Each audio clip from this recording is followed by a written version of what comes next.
Have you heard about mindful eating? Are you maybe a little bit unsure of exactly what it entails and how it can help you during the holidays, how it can help you during these times when you are really struggling to create some really good habits? So today we're going to walk through exactly what mindful eating is and how you can incorporate it into your holiday plans, how you can incorporate it into your everyday so that you don't have to try and diet. You don't have to try to figure out the latest in nutrition. You can tune into exactly what your body needs and you can make informed choices. So, with a little bit of guidance and a lot of support, you can actually make mindfulness and mindful eating an effective way to improve your health and reach your health and wellness goals. So, we're going to give up dieting. We're going to give up all of the anxiety around meal planning. We're going to give up the stress that comes with trying to not eat sugar and give up your favorite foods and all of those things, because mindfulness actually helps you to create habits that are going to serve you in the long run. So hang on here. We're going to go through this step by step, and I'm going to show you how this is going to apply to your holidays. I'm going to show you how you can work this into your Christmas plans, because I know that we're almost there. With all of the temptations and the sugar and just the things that you wouldn't necessarily be exposed to during other times of the year. So before we get there, my name is Tammy and I am a dietitian, and I have been for a really long time. And mindfulness wasn't always my path, but once I found yoga and once yoga was really a part of my life, I did understand and see firsthand how yoga really helps to bring that mindfulness piece together.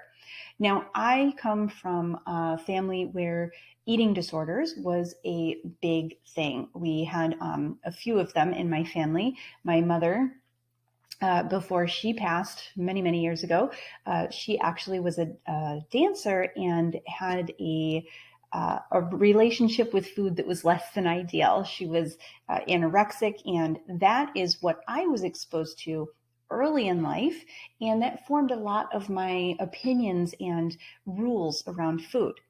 Once I became more aware of what mindfulness and mindful eating could bring to my life, just that freedom, I really work very hard to bring that to other people, because it was very liberating for me to be able to enjoy food without any restrictions, to be able to think of food in a whole different light.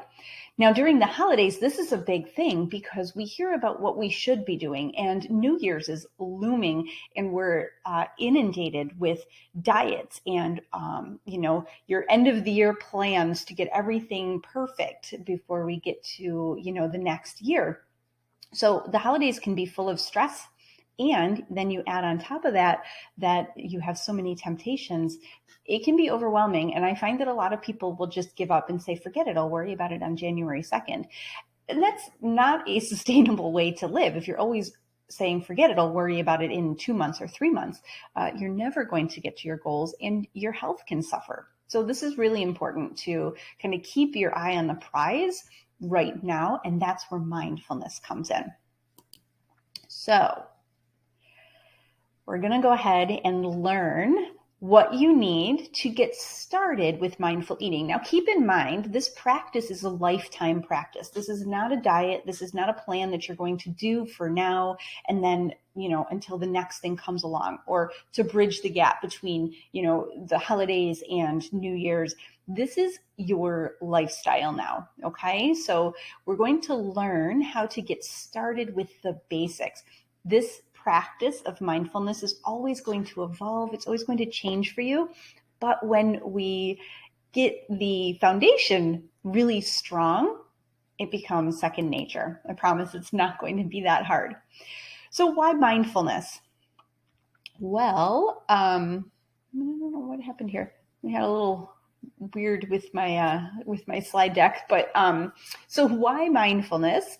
Mindfulness is the taking the distraction out of the equation.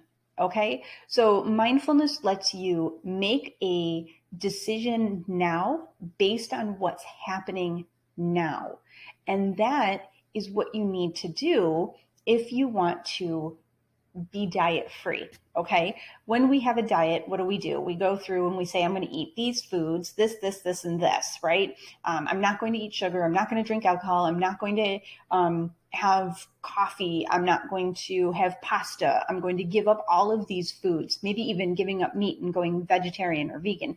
We have all these rules around food. But then what happens? You're invited to a holiday party and there's alcohol, there's sugar, and there's pasta on the menu. So you're left feeling isolated. You're left feeling confused. And what happens is you decide, well, I'll worry about it tomorrow. So just screw it. I'll fix it tomorrow. But what if you understood that when you eat too much sugar, you don't feel good? So instead of standing by the cookie table and just shoving them in all night long, what if you took one cookie and enjoyed it and enjoyed every single little piece of it? That would make a difference for you. So that's why mindfulness, because it allows you to pivot. It allows you to make these choices in the moment so that you can be free to enjoy your life without food controlling everything. Now, mindful eating is very personal. You have your own non-negotiables. You have your own goals. There is a way to work these things into your plan together. So by non-negotiables, I mean those things that you're not willing to give up because they're part of your identity, okay? Everybody has a food identity, and that is the thing that sets you apart. Now, your food identity is going to change.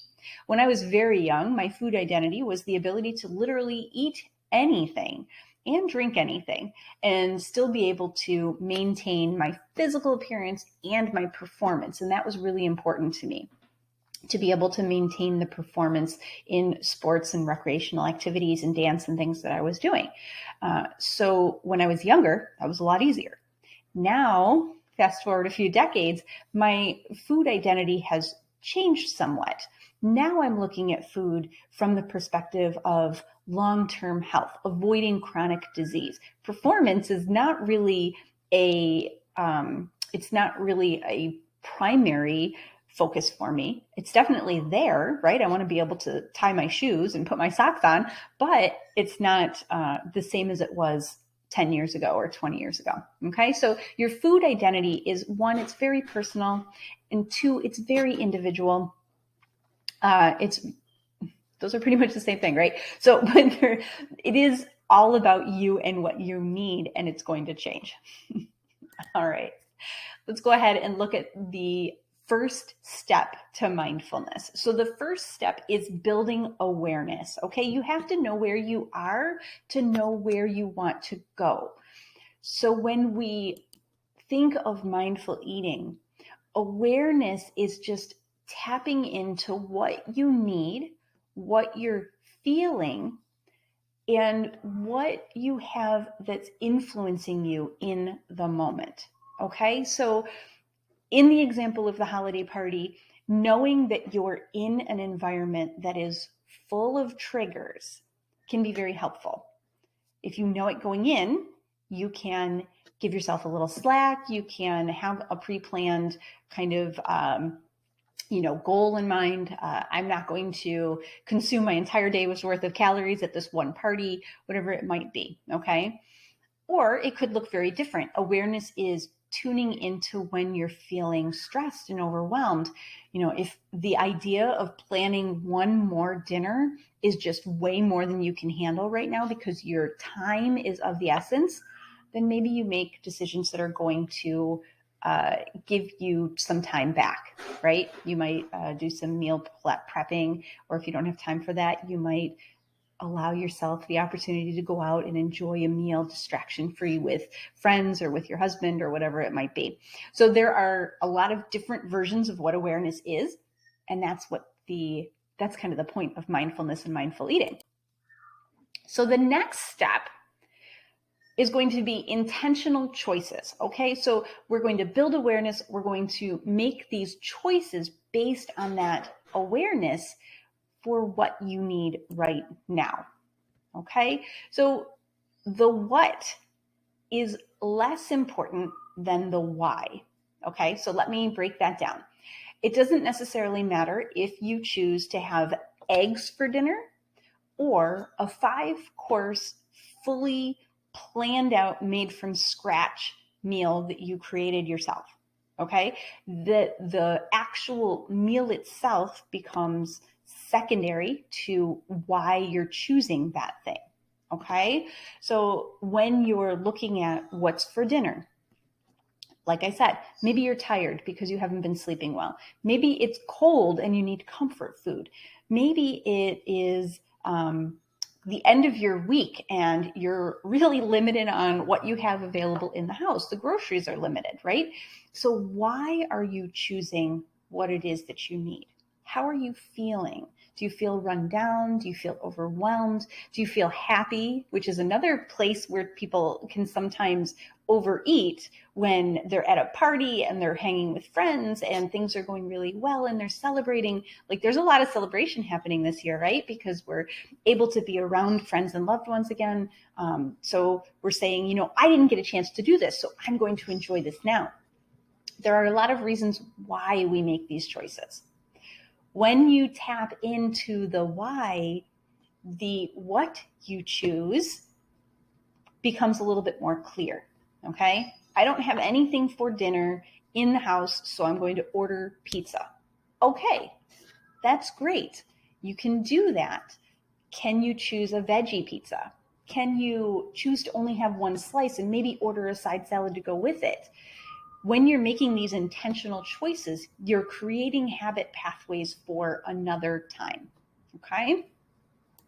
And then the last piece is letting it go. So letting go of whatever your choice was and knowing that there's going to be another opportunity to make another choice very, very quickly. Okay? We make more than 200, actually it's more than 250 food choices every single day. So if you get hung up on that one food choice and let it guide the rest of your day, you're going to end up on a slippery slope to feeling shame and guilt. What if you didn't have time for breakfast? So you made the choice to go through drive-through and then instantly felt guilty and instantly decided, I screwed up my day, whatever, it doesn't matter now. So instead of eating the lunch that you did bring, you decide you already screwed it up. So now I'm going to go out for lunch and I'm going to go out for dinner and I'm going to work on resetting tomorrow. So you can see where that gets really slippery, right? And then the next day, well, maybe it's Friday and you already screwed up Thursday. So now I guess I'll just kind of ride this out and quote unquote enjoy myself until Monday and then reset that. So you don't have to, commit yourself to whatever this plan is based on one food choice. Okay. You can make new choices. You can make different choices as you go along. So this is the kind of the baseline or foundational strategy to mindful eating. You're going to, let me go back so that you can see here. So the first thing is building awareness, right? So we're going to build awareness. And then we're going to take that awareness and make choices that are intentional, choices that get us where we want to be. And then we're going to let go. So how that looks for you might be different from day to day. But if you practice within that awareness, making intentional choices and letting go, if you practice what I call habit stacking, where you take a good habit and attach it to something that you're already doing based on this awareness, you're going to find that you get to your goals without feeling like you have had to restrict, without feeling like you have had to give anything up or really struggle and suffer through this. So it might look like you start your day with water, okay? And then every time you eat or drink something, you finish it up with more water. Now, I like to go a step further. I call it refilling the tank. Every time I make a trip to the bathroom, I have a drink of water. So now every time I eat and every time I go to the bathroom, I'm having water. It's amazing how quickly that is going to add up to getting in enough water throughout the day. And you haven't had to really rework anything. It's just every time I eat something, I have water, I drink my water, I go on about my day. I don't have to worry about it in between. So that's just a habit that I have stacked that works for me. Same thing with refilling the tank, right? I feel like, okay, well, I'm probably empty now. I could probably refill. Of course, I'm old, you guys, so I have to cut myself off at a certain period of time at night. Like there's no water happening after 7. Otherwise, I would be up all night. But, you can find what works for you. Maybe water isn't a good place for you to start. Maybe it's something else. Maybe you can stack on an extra vegetable. Every time you make a vegetable with your dinner, you have 2 servings. So now you've stacked in an extra serving of vegetable. There are all kinds of ways to stack habits on top of things that you're already doing, that when you're being mindful and when you're paying attention, so you know that eating vegetables feels good, so why not eat 2 servings? And then you can maybe cut down on the starchy food. Maybe you don't need as much of that. If you have 2 servings of broccoli, you don't have time for the mashed potatoes, right? Or whatever it might be. So that's a look at how you can use mindful eating in general. Now, how can you apply that to your holiday time?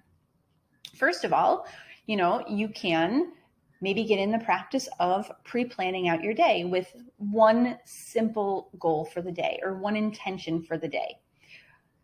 So it might look very different on a Monday or a weekend day. So your intention for Friday might be that I'm going to make sure I'm really well hydrated. So even though you plan to go to happy hour and you're going to have a few drinks, you're going to focus on your water intake. So that might cut back on the alcohol if you drink a glass of water in between every cocktail. Okay, so still hydrating, still enjoying yourself, but focusing on things that are going to make you feel better. It might look like, and I give this example a lot, it might look like creating some boundaries around like Christmas cookies, okay? And notice I didn't say rules, but more boundaries. So I am a baker. I love to bake and to share and to have cookies available all holiday season. There are some recipes that I save just for this time of year that I do not make any other time of the year. And that's important to me. That's important to me to really enjoy my holiday season. So instead of what I used to do at the beginning of the season, I would make 7 different kinds of cookies. And then I would have all of these cookies and candies and sweets around from Thanksgiving until we ate them all, which usually was around the first or second week of December. And then we'd do another round of that. So now instead of that, I'm more intentional. So I might make one kind of cookie one week and then another treat when those are all gone a week or so later. So I stretch it out. So now we're more intentional with what we're enjoying and taking it more as a treat instead of just something that's there. Okay, so there are a lot of ways that you can work these little holiday habits that are going to help you manage your blood sugar, manage your cholesterol, keep your weight where you want it to be without feeling like you've given up your whole holiday season. So I wanted to keep this brief for you. And there's where we're at. Make sure that you download the little guide and you check out the guide, the quick start guide to mindful eating, so that you can get yourself, set up and have it in your awareness so that when you're making your choices, you know that there are other options. You don't have to do them, right? But they're there for you. And if you're looking for a way to tap into how you can feel better and how you can get ahead and really do what's going to serve you in the long run, this is a great place to start. So again, I thank you so much for hanging out with me for this presentation. As always, always, reach out by email if you're interested in digging deeper into this and working together. That's what I'm here for. And I will see you in another presentation very soon.